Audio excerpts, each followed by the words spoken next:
ដល់ពេលខាន់ใจចង់បាយ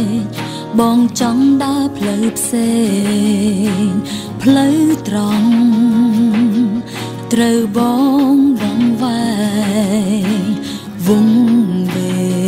ងស្រាប់តែលែងដៃ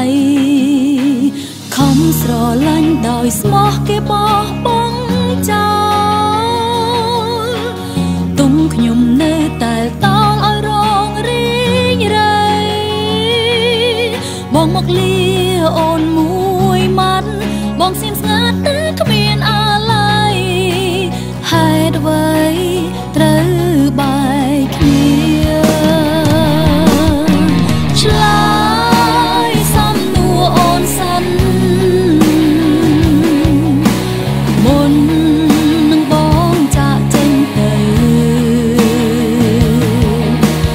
តើអូនបានធ្វើខុសឬបើ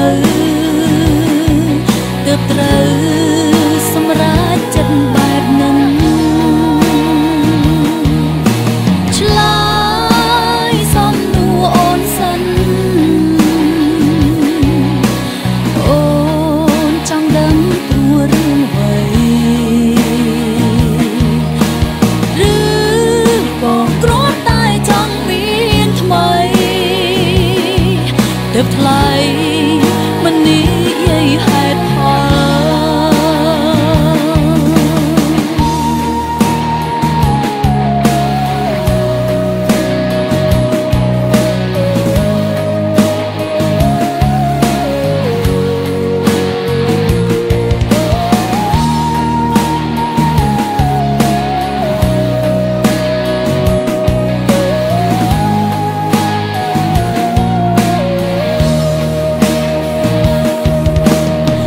ស្រឡាញ់ដោយស្មោះគេបោះបង់ចោល